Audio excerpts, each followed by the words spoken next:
So I'm gonna be checking the relay to see if anything's wrong with the relay.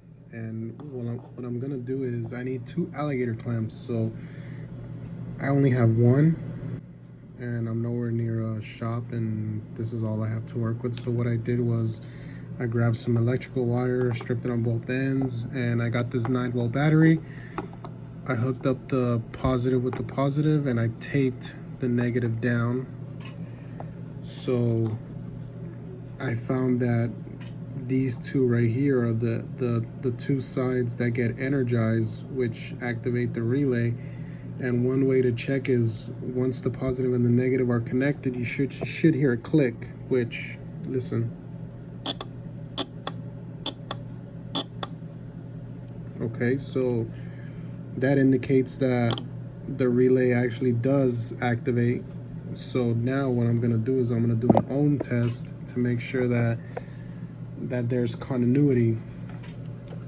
And how am I gonna do that is I'm gonna use this Fluke multimeter.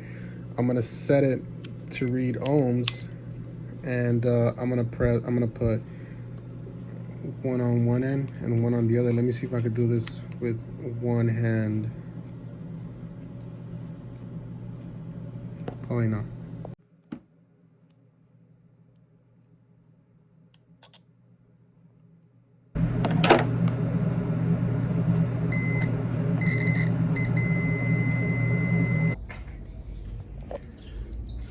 So I saw this online that you're able to check the starter without actually taking it off of the motor, and by doing so you need a jumper.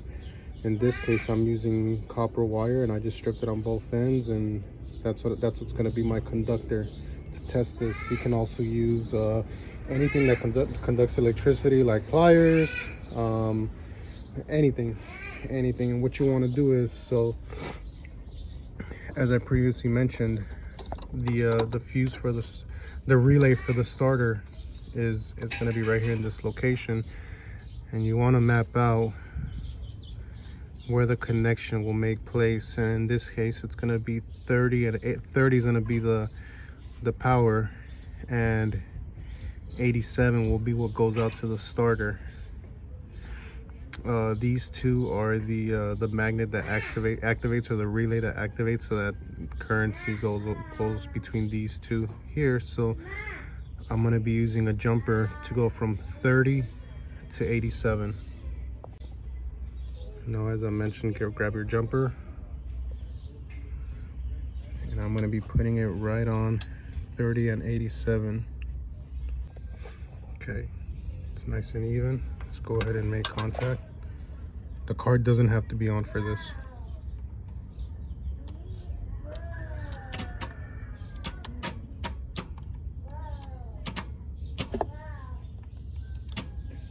As you can hear, the starter is clicking, but it's not engaging.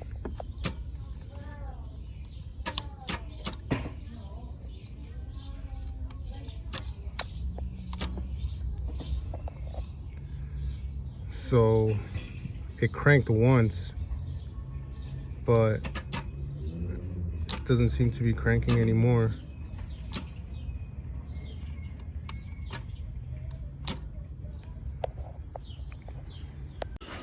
I'm going to be testing out this starter out of the motor, and what I did is I hooked up the battery negative to the starter, and the positive is going to go to the continuous live plug. And what I'm going to do is I'm going to put this live wire into where the relay will cause it to activate. So all I got to do is just make contact, and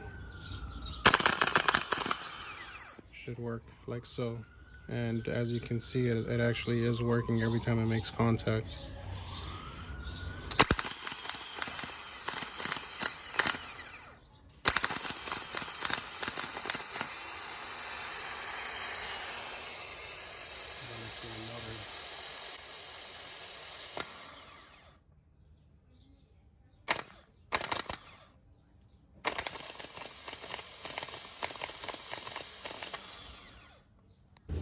All right, I got the new starter set up.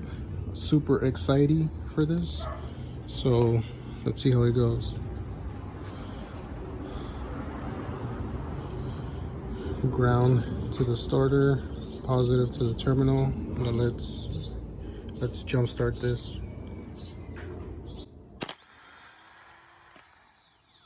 That actually looks a lot better than the original.